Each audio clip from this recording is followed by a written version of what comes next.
Welcome back to Cincinnati Zoo Tales. I'm Jenna. And I'm Mark. We appreciate you guys joining us for another episode.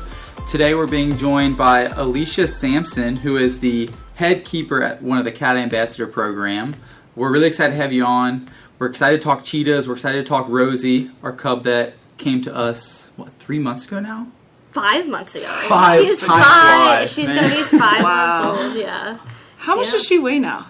I actually have no idea. No? I don't remember. Does she look like a big girl? I haven't seen her in... I don't know. I've never seen her in person. What? You haven't seen her in person? You're like next door neighbors. I know. I guess I don't know when she's out, and I'm so busy. Sometimes you have to look. So sometimes she lives in the enclosure that Donnie lives in. Okay. So we switch her and Donnie back and forth now. So her and her puppy are out there a lot. That's good to know. Actually, I think she's out there today. So when you leave, stop by and see her. Stop by and see Rozi her. and Daisy, I might be able to see. Okay, well, we'll back up for a second. So, you get to help raise all of these cheetah cubs and these puppies, which I think are just as fun as the cheetahs in some ways. I mean, who doesn't love a puppy, right? Absolutely, yeah, absolutely.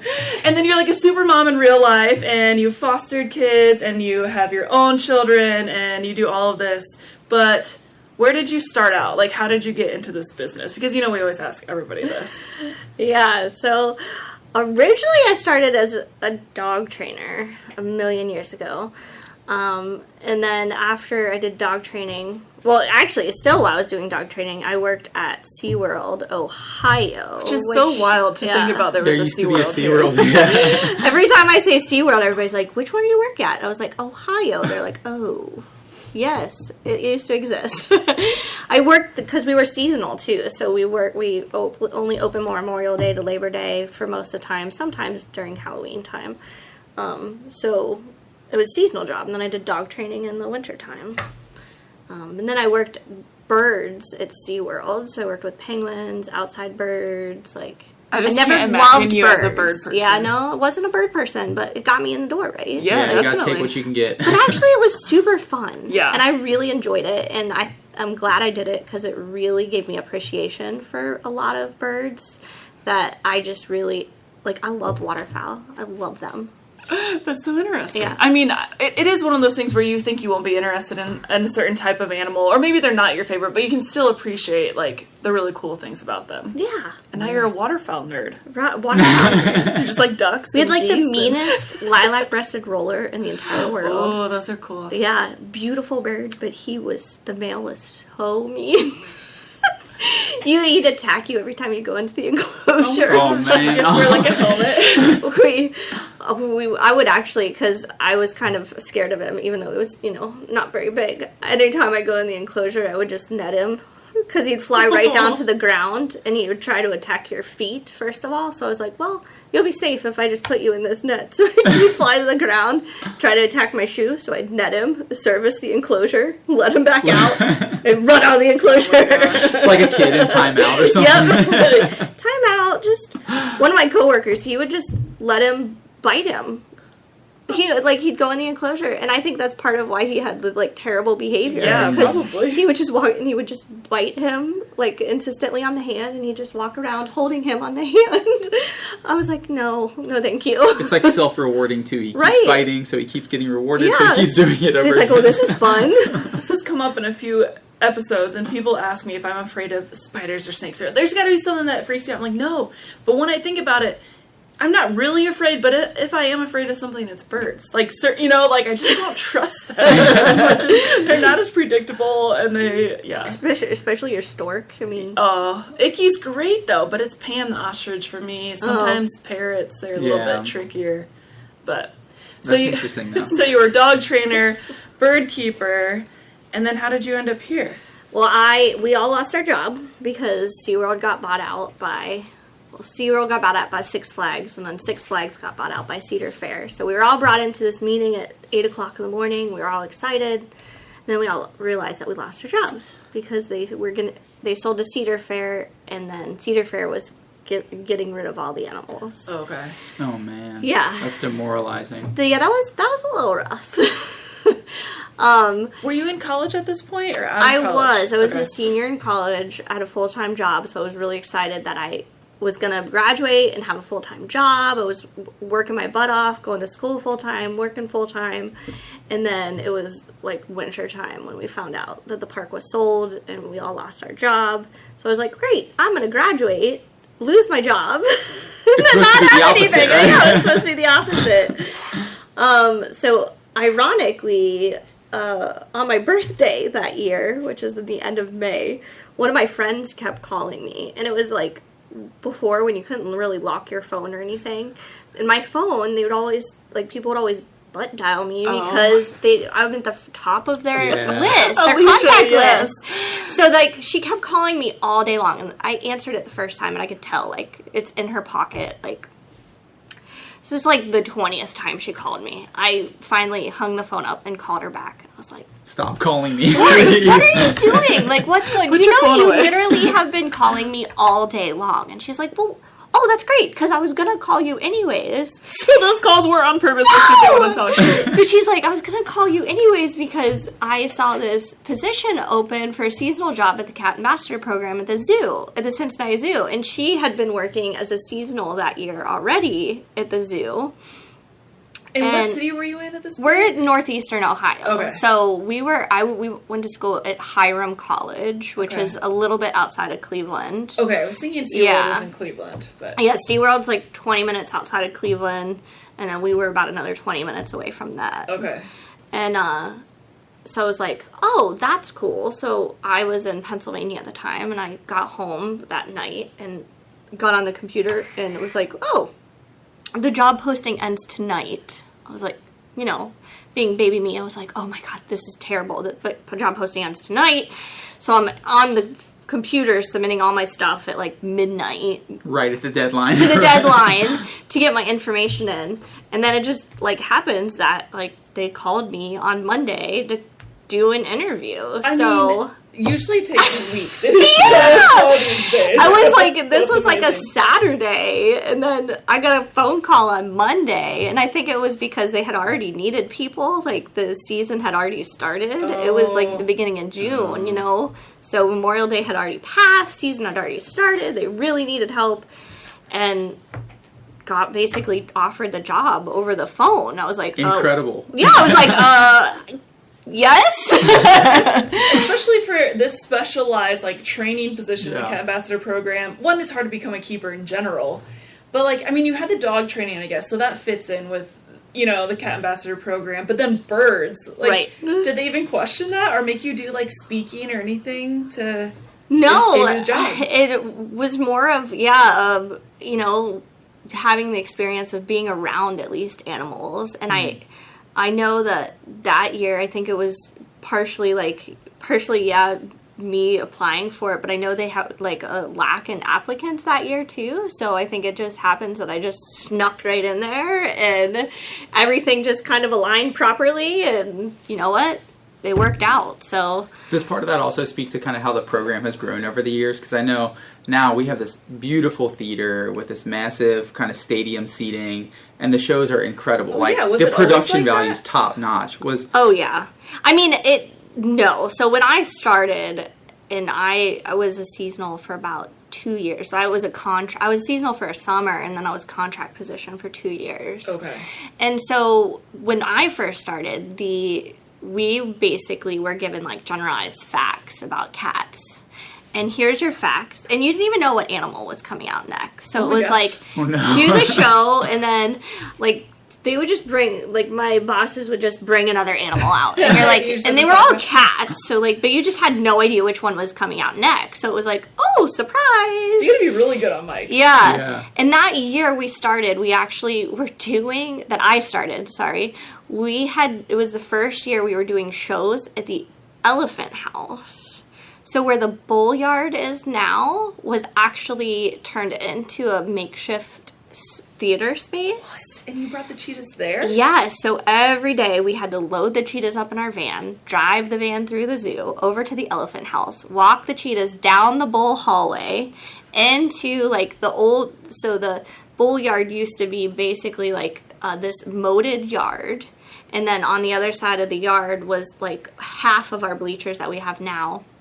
a section of them was up there, and then we had temporary housing built beside it. Okay, I don't want to give away your age or Wow. anything. What year was it? You're making it sound like it was 30 years ago, and it wasn't. It would have been 2004. Wow. Yeah, the summer of Okay. 2004. So we did that for 2004 and 2005. Okay. And I think because before that, our yard was up at our area, but it was tiny. It was hard to get to because you had to cross the parking lot. Mm-hmm. Like, we weren't really inside. We were inside the zoo grounds, but we weren't, like, connected to the main part of the zoo. Yeah, a lot of people probably didn't even know it was there. Yeah, they didn't. So they tried to do this for a couple of years, which worked out. But then, like, the holding area was super hot because, you know, you're in a metal roofed area with caging.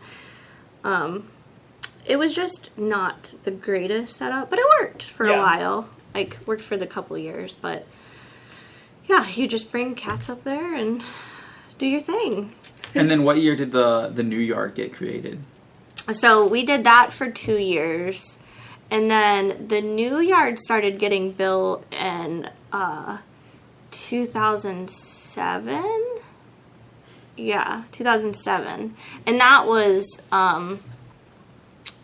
technically 2004, 5, 6, 7. And we had a different yard than we do now. But we had just the same kind of setup. It was just a little bit smaller. So it was kind of like, if you call it like a trial yard, to see like if our shape made sense, if everything made sense before we got a little bit bigger of a space. So, and we were still across the parking lot at that point in time because Africa didn't exist yet.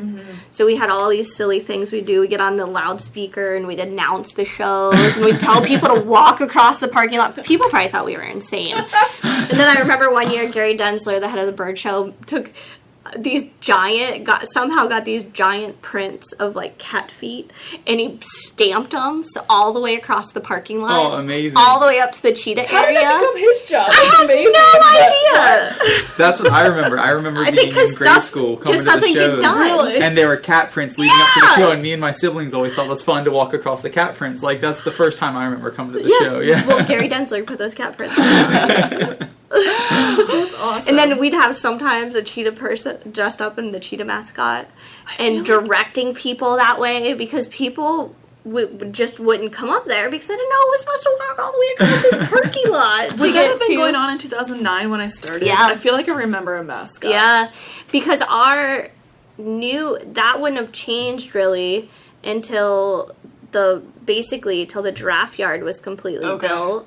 And then it became more of like an area, right? Yeah. Because we're kind of more attached once the draft yard was built. Right, and they were doing Africa, so that parking lot went away. Yeah, so the parking lot disappeared at that point because we used to walk cheetahs when that was just grassy area. We would just bring cheetahs down our area. We had steps, actually, that still are behind Lion that now go down into the Lion exhibit. Yeah. Terrible idea now. But we used to walk the cheetahs down the steps, and we'd hang out in like the grassy area because it was just grass. We'd stare at giraffes all day. Yeah. Yeah.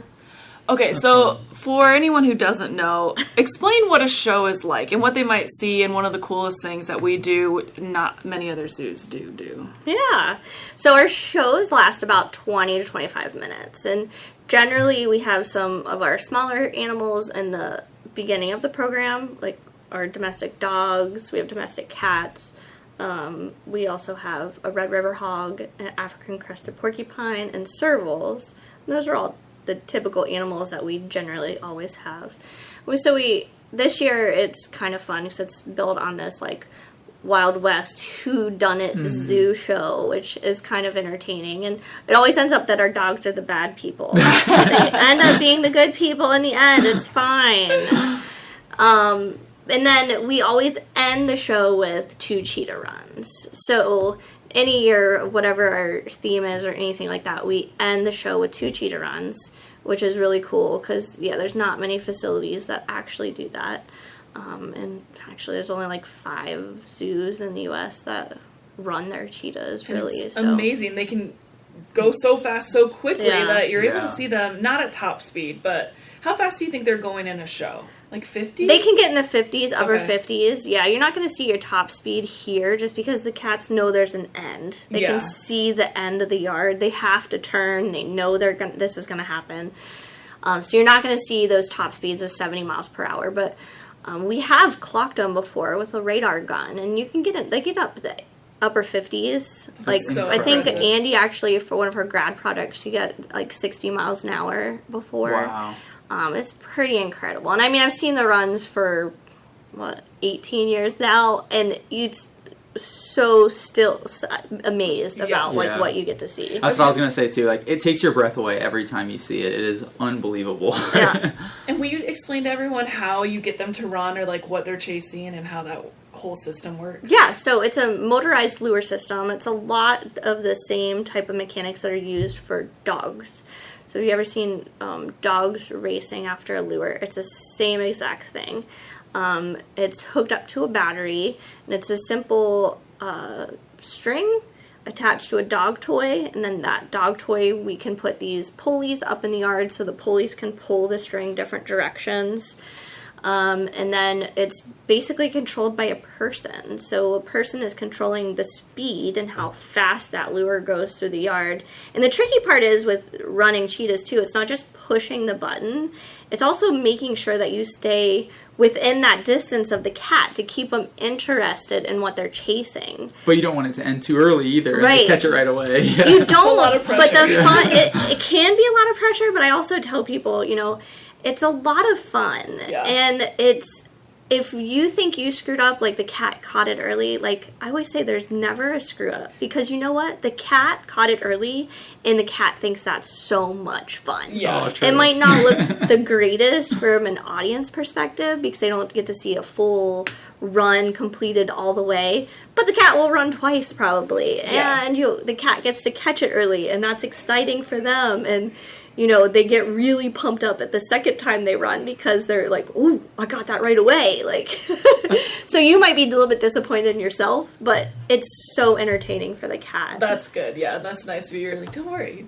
it's fine. It's fine. What's Good the worst came that up with happens? too, You yeah. just get to feed the cat twice. Like, So you basically trade this lure or toy for their diet, right? And they just eat that in front of everyone pretty quickly, actually, and then you can take the lure while they're busy eating and yeah. switch cats. We just switch it up. We give them a pan of food. They're trained to come to the pan of food, trade that lure. Some of the cats like to hold on to the little lure a little bit more than the others.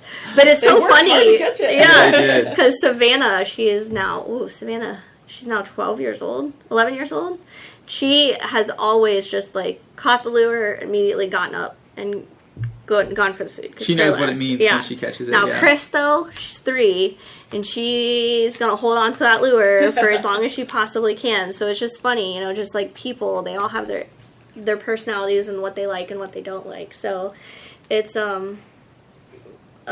entertaining to figure out everybody's little quirks and what they like. So. And you obviously had a dog training background, but is there any different challenges that come along with training cats specifically? Like you said, servals, house cats, cheetahs.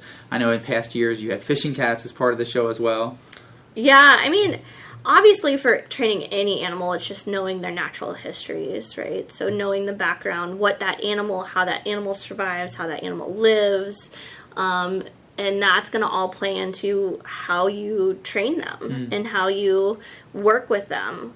For years we've had so many people come up with all these different ideas of running cheetahs after something that's really not physically moving through the yard, like moving from A to B. Oh, you could train them to move from A to B very quickly. And I'm like, but their motivation is to run after something that's To moving. chase, yeah. It's chase. It's not, their not incentive isn't to run from A to B for no reason. Right. Like, they're fast runners because they have to be. So, and then when you tell people that, you're like, go ahead. You can do your experiments. You can do your training. I'm not going to stop you from doing it. I'm just telling you their natural history. And then after, like, a year or 2 of them doing it, they're like, okay, forget it. I get it. It's just the natural history. It was the same thing with our fishing cat, working through the fishing cat behavior. And when we built our new yard, we got a pond. And she had never had a pond big enough where she could completely get her whole body submerged in. So we thought it would be super cool to train her to jump in the water and retrieve like a fish or something out of the water.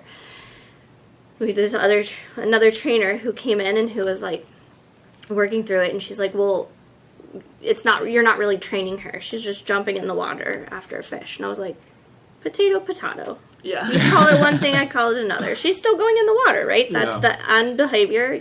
Nothing is negative about it. She's getting her reward. And she's like, well, you should be training her to jump in the water and then get her fish. And I was like, but her incentive as a sit and wait predator is to go after the prey item when it's moving and close enough to her. It's not to sit there. Oh, she'll sit there and wait for it. If it's already at the bottom of the pool, she's going to sit there, wait for it for a real long time. So it was like the entire summer, back and forth. Once push, she's like, okay, fine, I give up. I'm done with this. And I'm like, I don't know what to tell you. Like, it's a moving prey item that's close enough to her and she can catch it. Like, knowing their natural histories and their motivators. That's it. Yeah. Like, I mean, there's more to it than that, but yeah, that's knowing the basis that is what will allow you. What you have to start with. Yeah, for definitely. sure. So something that I think is really cool and people probably have questions about when they first see it is that you guys get to work with these big cats. I mean, they could be very dangerous.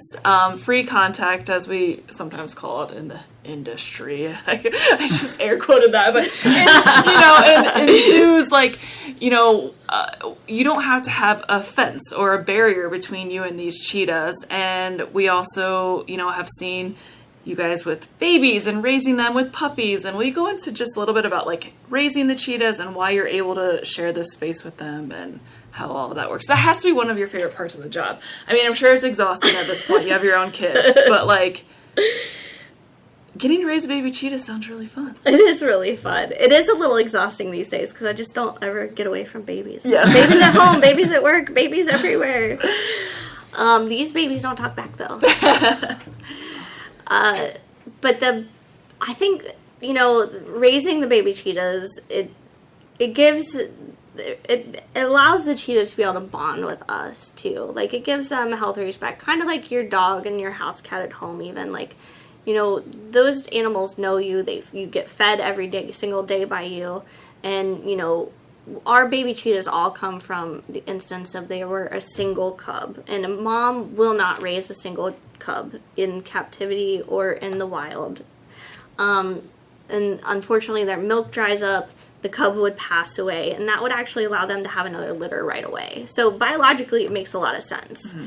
But, in managed care, we're just not going to be like, okay, fend for yourself. We can pull that cub, hand raise it, and then that's when they usually come to us. And we can hand raise them, and they can be part of our program. We get the dogs simply because, they would have a playmate out in the wild. They would have a playmate. They'd have conspecifics to be able to play with, get that energy out with. And we don't want that to be us. It's super cute when they're cute and cuddly and only, 10 pounds. But when they're 80 pounds, right, 130 pounds, like Donnie, not so cute. So we keep that as, as a working relationship of trainer and animal. It's a very healthy working relationship, but we don't want to ever encourage that play behavior in that type of form. So we get them the puppy to play with. So they play all day with the puppy, get their energy out, and then that allows us to be able to do our training sessions. So we can pull the baby cheetah out, do a couple training sessions once they're tired, and not trying to, play with you constantly. And we don't train them together a lot of times. Like, everybody thinks the dog goes everywhere with cheetah. Dog doesn't go everywhere with cheetah. Cheetah does its training by itself. Dog does its training by itself. And then they go together for playing. So when they grow up that way, there's never any harm from the cheetah. Mm-hmm. Everybody thinks, 2 years old, the cat's going to decide to eat dog. Nope. You don't grow up deciding to eat your brother or your sister for that. Like, that's not a natural thing that most people want to do. It's not natural for them either. They see them as a playmate, a conspecific. They don't see them as now lunch all of a sudden. So it's actually pretty funny because we've only been able to do this twice since working here, but a couple of days ago, we just introduced one of our older dogs to our baby Oh, cheetahs. yes, I saw pictures. How did that go? Was it just Yeah. because Remus is so easygoing, or what made you guys decide to do that? Yeah, we had actually talked about it since Rosie was tiny, because we said, we can always put the dogs together. Hopefully, Moose is over the nonsense. He's 6 years old. He's like, no, I don't need any more baby things playing with me anymore. But Remus is pretty laid back and easygoing, and he loves cats. He even loves our house cats so much that we're like, I think this will work. So we took him up to our education building, and they ran around the theater, and they could care less. Either one of them. I mean, Remus was play bowing to the cheetah. It was the cutest thing in the entire world. The cheetah usually will not even accept other dogs. Usually they accept their dog. I didn't even think about that part. Yeah. They will accept their dog, and that's it. She could care less. She was like, this thing is fun. I like it. It's not barking at me constantly. Remus is very quiet, so. And Daisy barks a lot. So I think they both really enjoyed it. They were running around, and it was super cute. So we'll have to see how that plays out and if they continue. But it would be fun, to have all three of them out there playing together. It just gives them all another opportunity to interact with each other, the dogs to interact with each other, the cheetah to interact with other things. Yeah, it's just nice for both. It's just another opportunity for enrichment for everybody. Right. Yeah. You mentioned Rosie's, though. Will you tell us a little bit about her story? Like, where she came from, how old she is now? I didn't even know. I thought it's only been 3 months. It's apparently been 5. Time's flying right now. Yeah, so Rosie came from a facility in Oregon. We knew the mom was pregnant with only one cub, so we were all ready to receive her if, everything went as planned and everything. So it did. She came to us when she was about 3 weeks old, and, we've been hand-raising her ever since. She is a great little cub. She is 5 months old now, so she's getting big. I want to say she's around 25 pounds. Okay, that sounds small still. I want to see her. No, she is still small. I mean, I don't even mean she's small for her age. I just mean I don't know why I was thinking she's not 50, huge. 60 pounds No, already. I think once you start getting around 7-8 month mark, then she's 2/3 of her size. Okay. So she's still pretty little. Oh, yeah, cute. she's pretty cute. So she's doing really well. Have you started doing runs with her? We haven't started doing runs, so we don't usually start that until they're at least 6 months old. Okay, is that what they would do in the wild? Would they hang back and then start hunting when they're 6 months old? Or yeah, and mom. So the mom in the wild would go also get a prey item and bring it back, still kind of injured to the cubs, and then the cubs would learn how to basically hunt from that injured prey. Okay. And that's kind of when they would start. They might start before that, but since we can control it, we wouldn't want to push her too quickly, too fast, and because bones grow until they're 2 years old, you have to be very careful about making sure that you don't injure them while they're young and, anything like that. So we'll start off very, very small. I mean, we do probably runs at 50 feet. It's just to get them used to the lure, get them used to chasing everything, and maybe at the beginning of show season next year, she'll be probably running in some shows, but we really don't do it all the time consistently until they're over a year old. Okay. Yeah, but they definitely learn before that. I mean, we've had one cat who had to learn after that, and he's not a great runner, but he also has, hip problems and stuff like that, so... But yeah, learning all of that at the right critical time is the best thing. You just have to be careful. Do it in small doses. And she already runs after our lunge whip, so we have this big long lunge whip that you would use for horses. Okay. And we tie a wiffle ball to the end of it, and then she chases the wiffle ball. So that's super cute, and that's part of how we move her from one space to another. Is have her chase the wiffle ball. That's smart. That's awesome. So that she already learned some of that and sees some of that behavior from that too. But and you mentioned you've been lucky enough to raise a lot of cheetah cubs over the years. It's Yeah, obviously how a many super have you been unique a part of? experience. Yeah. I've raised 12 cheetah cubs. Wow. And were you doing overnights with all of them, or did you have like specific ones that you were closer with? Like, do you guys sometimes kind of pick people who are the overnight people, or like the main trainer, or anything like that, or is it pretty shared? Usually it's because we have 4 full-time trainers in our area, and usually it's pretty shared on like who would stay with the cubs. Now it's a little bit easier because we have 4 or sometimes like a 5th person that we can kind of rotate in. So like necessarily not does everybody hand raise the cub, but everybody has the chance to stay overnight with the cub if they want to and do feedings and stuff like that.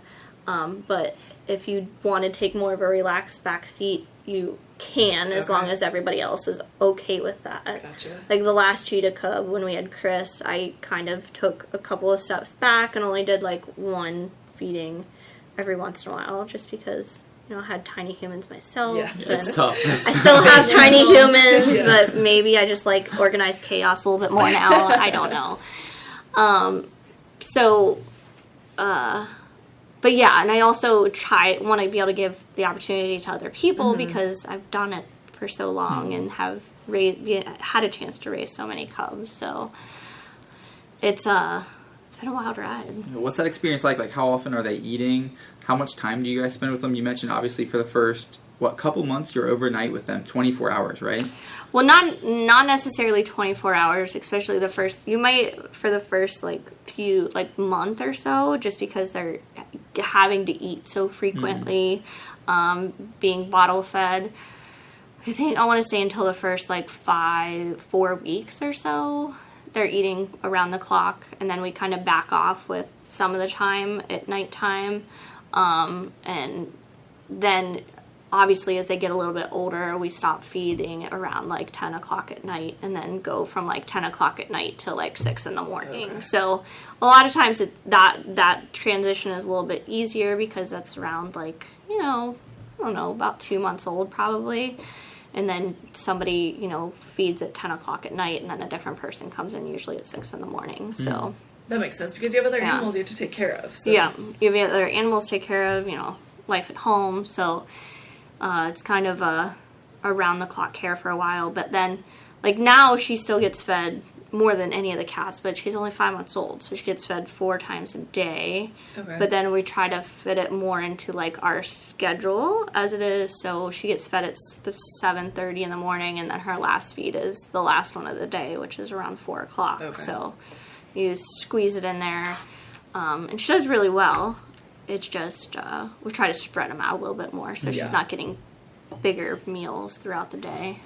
Is she completely off bottles and all of that at this point? Yeah, so the crazy thing about a lot of carnivores is you have to get them off the bottle by about 5 or 6 weeks, because if not, they just start ripping the nipple off the bottle. So kind of feel bad for mom when you think about it. You're like, oh, you just literally, okay, no more bottles. You'll be feeding the cat one day, and then the next day you're like, okay, there's no nipple on the end of this bottle, so you're done with So then that's when we usually do the transition of a little bit of milk mixed in with their protein or their beef or whatever it is, or if they're getting turkey baby food or whatnot.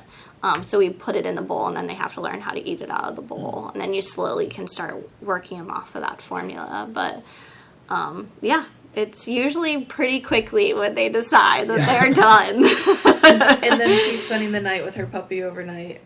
Yep. So she's spending. It usually takes a while when you introduce the baby cheetah to the puppy, but probably about a month to 6 weeks for them to really accept each other. Everybody thinks that it's this easy thing to do, and usually it is not. And the earlier you can introduce them, the easier it is. Yeah. And we've had wide ranges of dogs that have been introduced at 6 weeks old to 3 months old. So it's the easiest thing if you can do it younger, but obviously, we want to be as safe as possible. Rozi and Daisy probably took about 6 weeks to really like each other and to be able to stay overnight with each other. It's partially just because the cheetahs are afraid of the world. You know, that's how they're built. They're afraid to be around anything. Which is interesting because I like bringing up what you guys kind of talk about in your shows, and one of the reasons dogs are involved, it's obviously to give them a companion. But in Africa, cheetahs are afraid of a lot, and sometimes they're being persecuted for things they're not doing, like hunting on farmers' land. It could be a lion or a hyena or anything, but if the farmer sees the cheetah the next day after one of their goats or cows are killed, you know, they'll go after the cheetah. So there is a program that the zoo started this, right? I mean, Catherine Hilker started this program where dogs are actually used to help save the cheetahs by scaring them away. So will you talk a little bit about that and maybe the Anatolian Shepherds? And we used to have Anatolians in our program, Anatolian Shepherds. They're a Turkish breed of dog that been around forever, and they were used to scare away bears and wolves from livestock. Big dogs. Big dogs. Right? That loud bark. Big attitudes. And we've had 3 in the program, and that's kind of why we got out of the Anatolian Shepherds, just because we realized to tell the story, we don't really need to physically have that dog. And to have a livestock guardian dog is a whole nother story than having just, you know, a dog that wants to work and work for fun. Anatolian loves working, but that involves sleeping all day and then being up at night and barking and scaring away and protecting their flock of all the zoo animals. So they do their job. They're just not going to do anything else.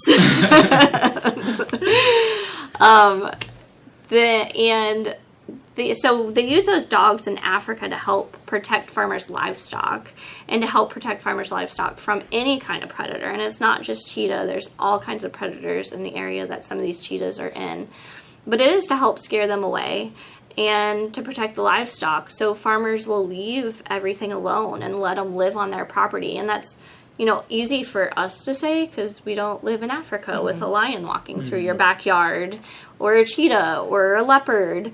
And having to worry about, like, your cost of living, your means of living is this herd of livestock right here. And if you lose 2 of your livestock, you know, that's a lot of money out of your pocket. So these dogs were implemented to help protect the livestock. And the great thing is about them, they will bond with whatever you raise them with. So we'd raise them with cheetahs, they'd bond with the cheetah. You know, people raise them with livestock, and they bond with the livestock.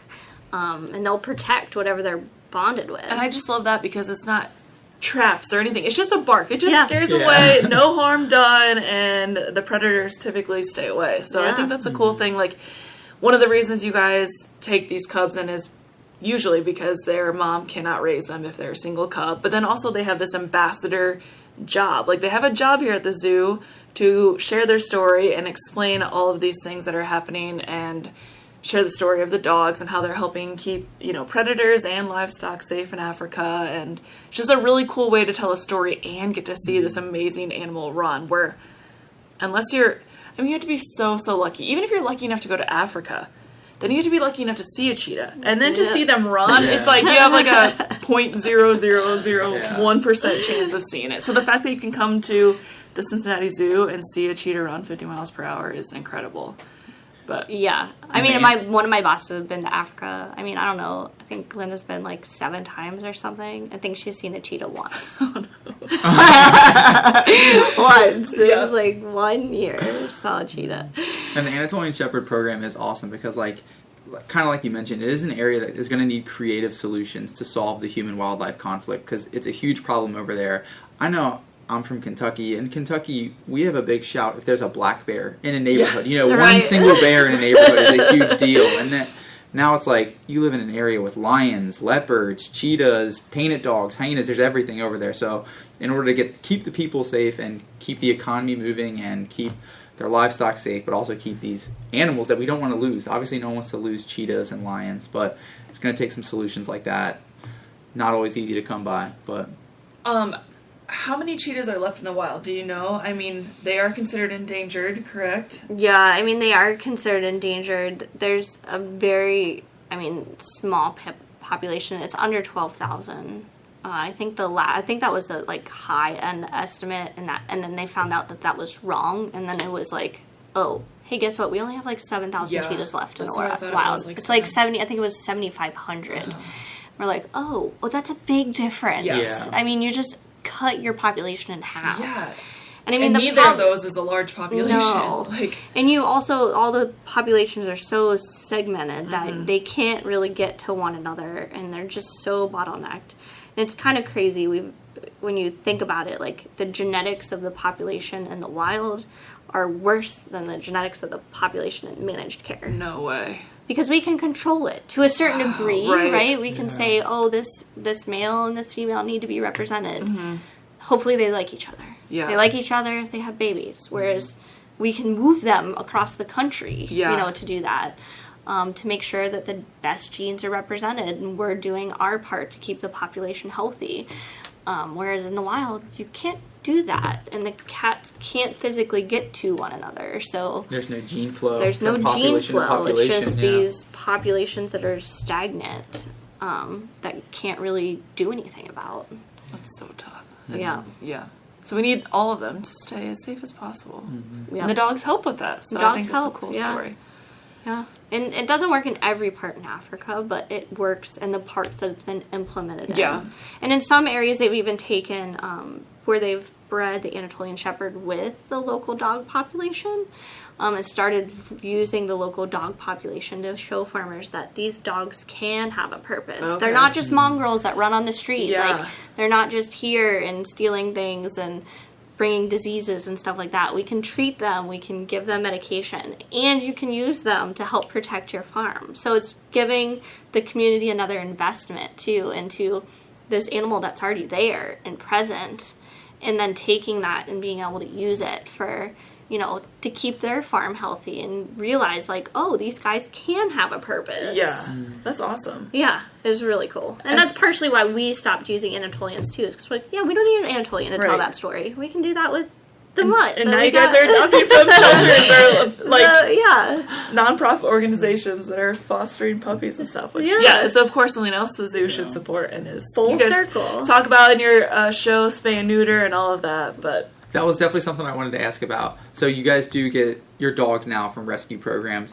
What's it like when you guys go select a dog to bring back and rescue? I just picture you guys in a room full of puppies. Just playing with puppies. I'm always jealous. Sounds like the best day. You know what? It actually kind of is like that. When we got Remus, it actually was funny because it was only like Remus and like there was like 3 puppies, and it was like Remus and 2 other puppies, and there was more, but obviously we want dogs that are going to be a little bit more medium to the larger size, just so they can be, semi-close to the size of the cheetah. Yeah, you don't need a toy poodle out there. Right, yeah, I don't need, I love my lowrider dogs, but I didn't need one to hang out with a cheetah.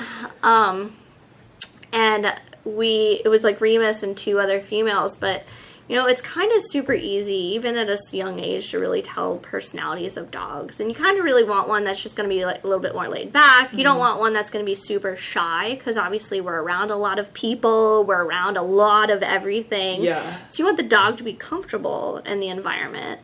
But you don't want the dog to be overly bold, too, because then you can run into some kind of aggression issues.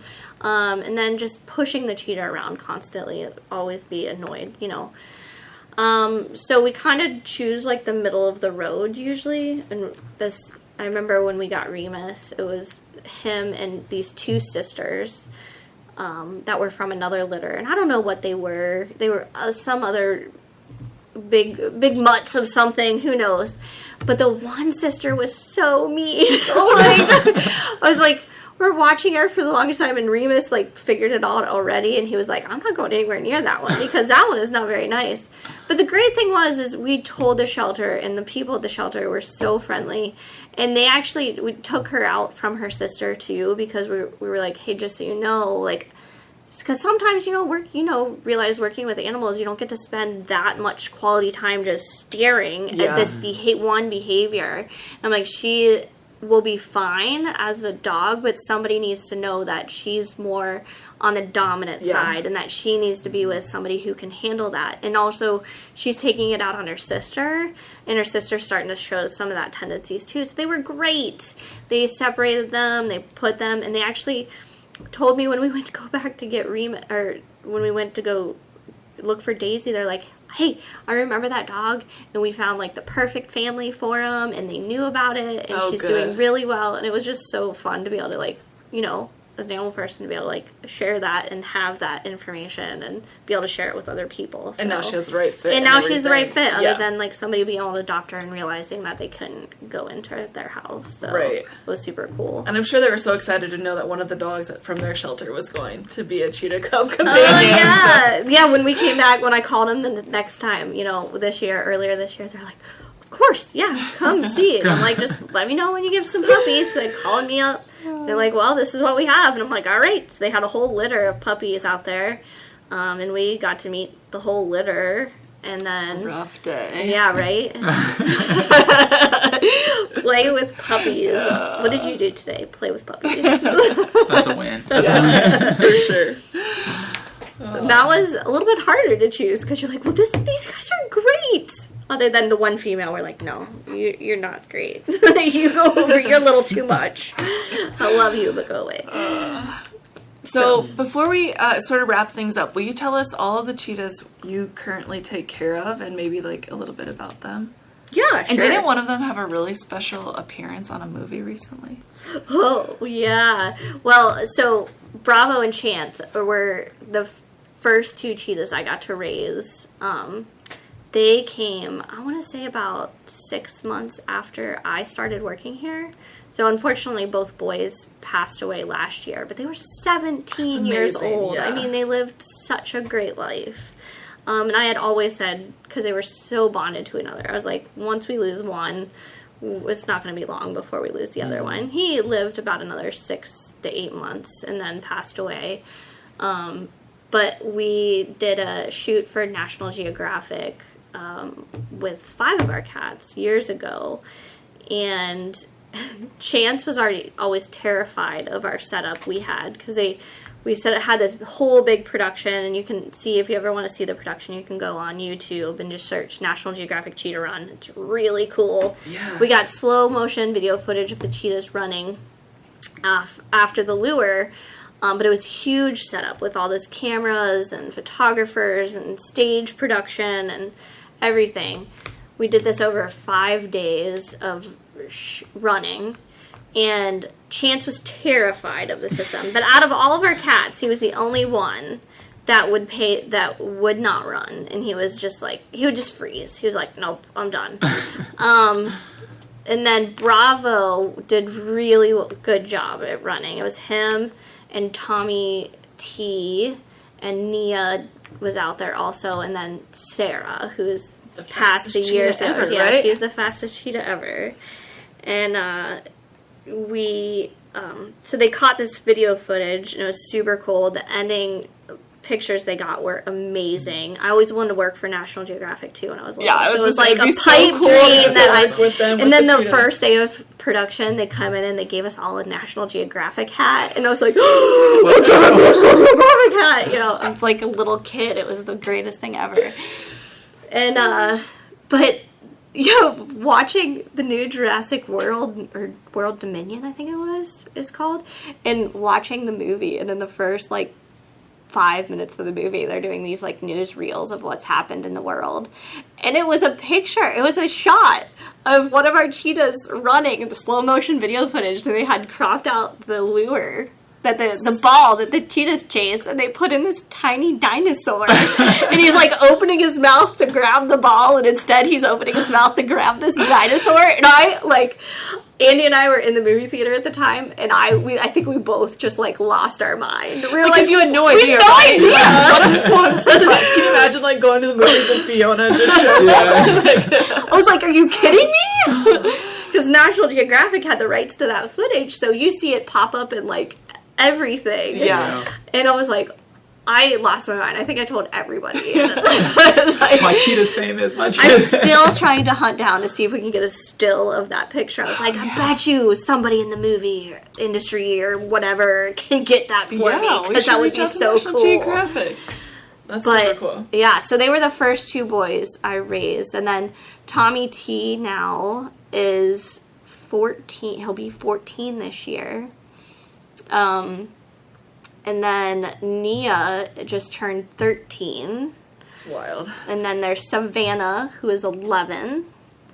And then next are our 4 siblings. So we have Donnie, Red, Catherine, and Willow, who are all 6 years old. And then there is Chris, who just turned 3. And then the baby, who is 5 I feel months. like Chris is 1. Right? Yeah, I thought and, it was then, and then I keep saying she's like 1 or 2, and I'm like, no, she's 3 years old. It was Yeah. like COVID was hitting. I remember when, Chris was doing like cameos and stuff. I know because we were doing it with Fiona. Yep. Yeah. But When I still say too, like, because Chris is very shy around a lot of things, and I was like, because I say all the time, I have a COVID baby at home, but I have a COVID baby at home and I have a COVID baby here because they're just not used to being around everything. They're not used to have the same exposure as all of our other cats did. There were no crowds at the There's zoo. no crowds, so even like she didn't get to see people at bleachers for a long time, which we were like, oh goodness, how is this going to work?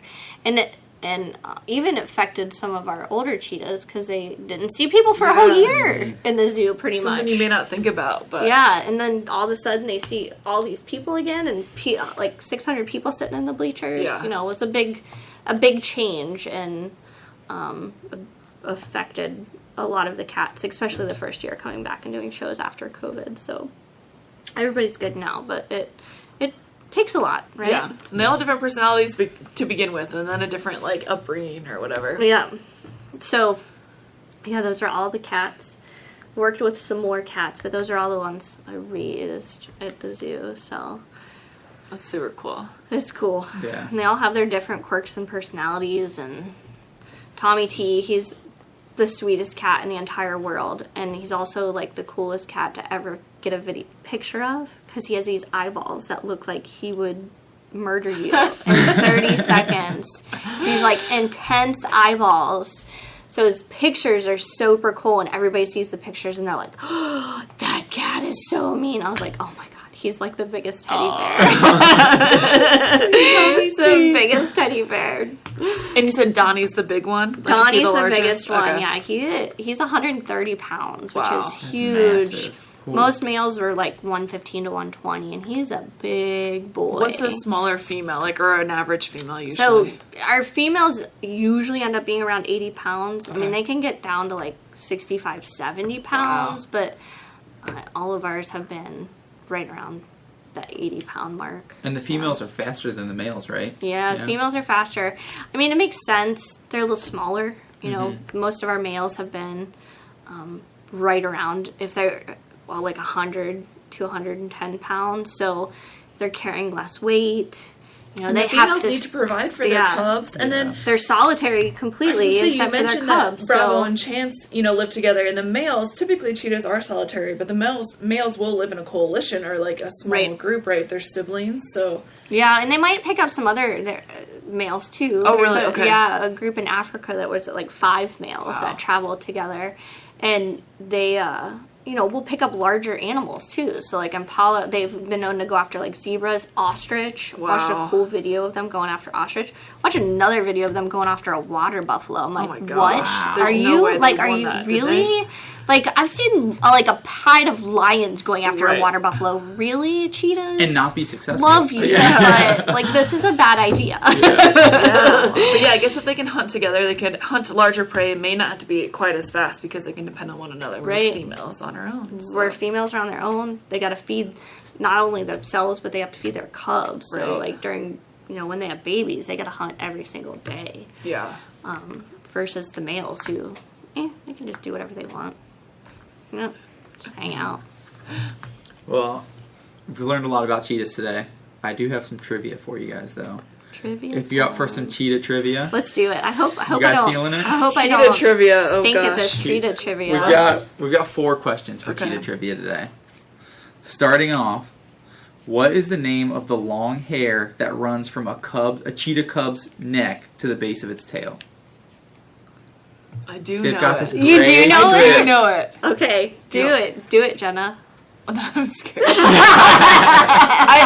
My brain always wants to say mane, but it's a mantle. Yeah, right? ding, ding, ding, ding, ding. I feel like I need a dinger Mantle. here. Yeah. Or you need a dinger. That's Come excellent. on. Great idea. Where's We the need to buzzer? yeah, Take Yeah. the trivia to next level. Be No buzzing you guys. whammies. No What's wrong? whammies. Yeah. No whammies.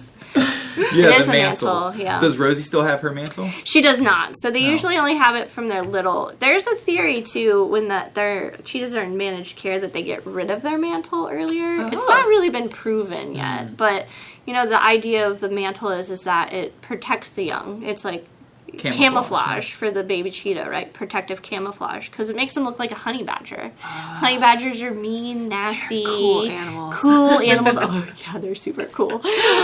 But it makes the disguises them a little bit to look like if you looked at a cub quickly, you might think it's a honey badger. So you might just forget it and leave it alone, right? Well, the older they get, the more of that hair they lose on their back, and then it turns into their normal coloration. So, and sometimes they'll keep, like, especially males will sometimes keep a little bit of that mantle on the back of their neck, and there's a little bit extra long hair that stick up. But yeah, they usually lose it here by like 3 months old or I wonder 3.5 if that's because they months don't have old. predators. They, Right. Like, I don't know. So that's one of the theories is like, do they lose it quicker because there's no predator around? That the mantle goes away faster than they would in the wild? It's a great Interesting. question. I've heard people call cheetah cubs ugly before because they've got that gray hair, and I'm like, I think it's adorable. I think it's adorable so too. cute. That Yeah. long, extra Ugly. long I know. hair. It's adorable. They've got like a silver streak down their back. Yeah. It's so Yeah, cute. I like it. All right, we're 1 for 1. It's a good start. On to question number 2. How many spots does an average cheetah have on its body?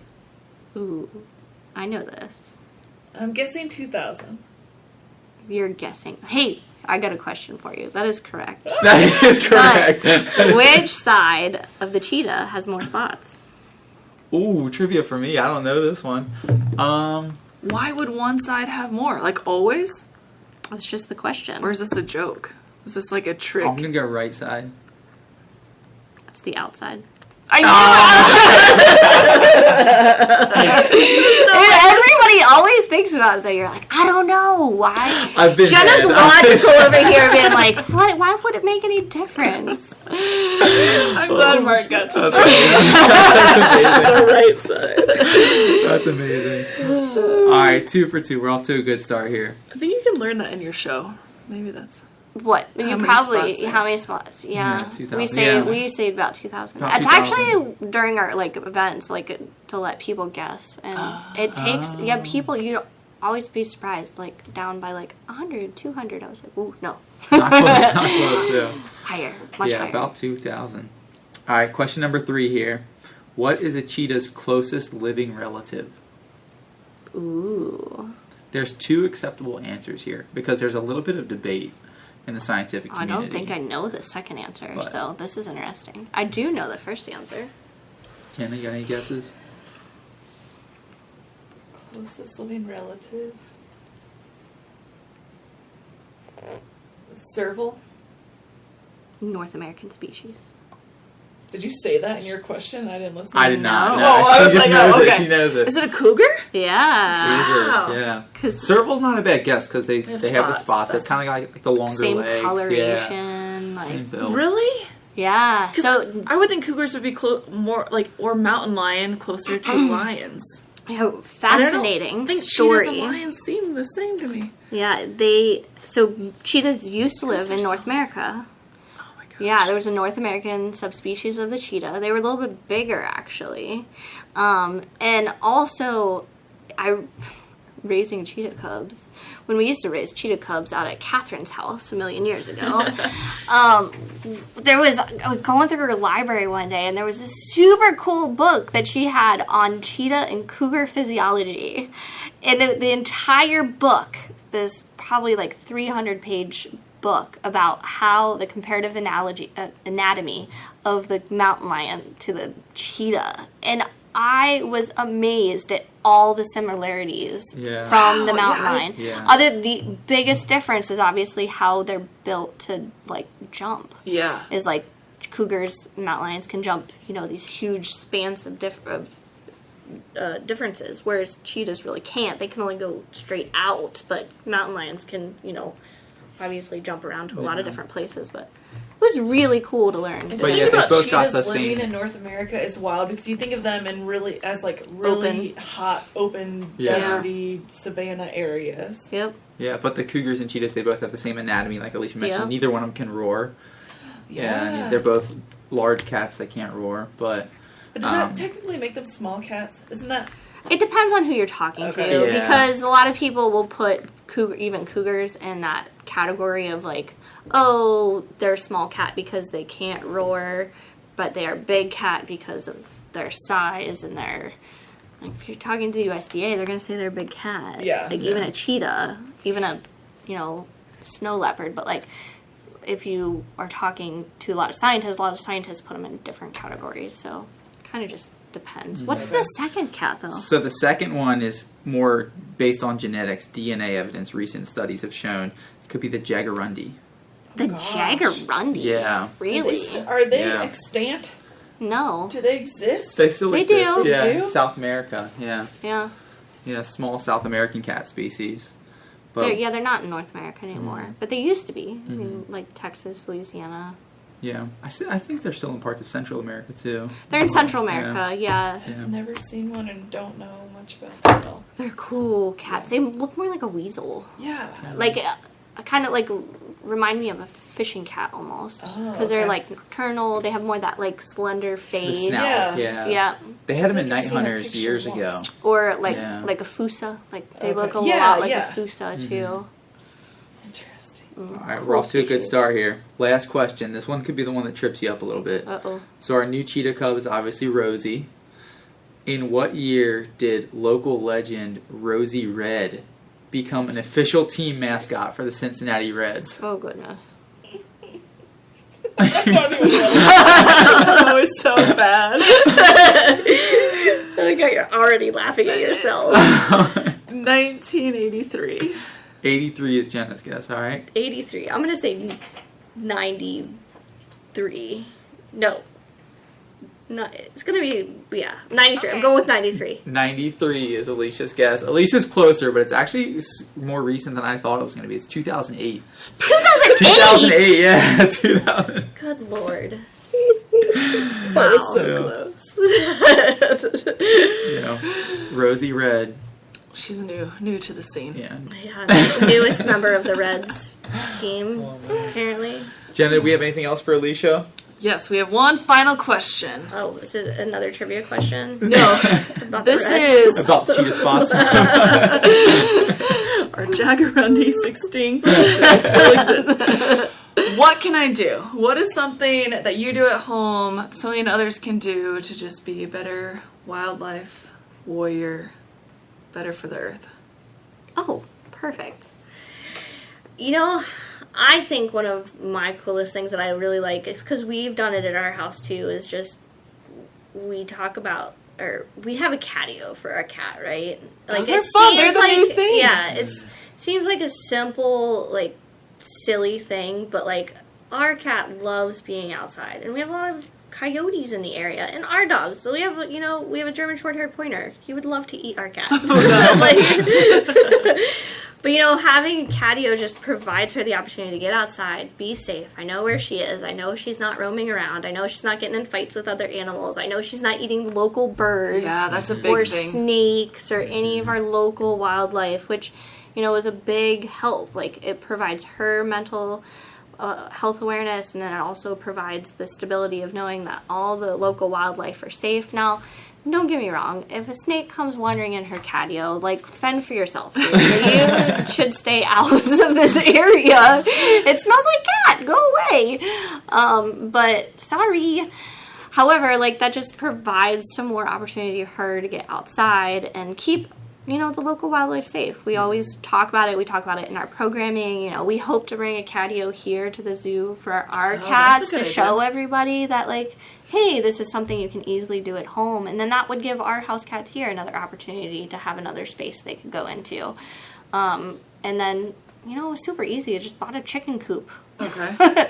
Bought a chicken coop, and we made a little door to go into our house through our window, and that was it. Nice. It was done we built chicken coop, and then c'est la vie. I mean, it was over. She's happy. We got a little door that she can come, once she comes in at nighttime, we feed her at night, her last meal, and then the door closes, so she can't go back outside until the morning, so... You can close it if you don't want to waste the heat or the air Yep. conditioning or something. That's a good one because a lot of people don't realize that cats can do a lot of harm to native wildlife, and you also want to be a responsible pet owner where your cat isn't getting lost or possibly getting hit by cars or different things like coyotes and such if that's an issue in your area.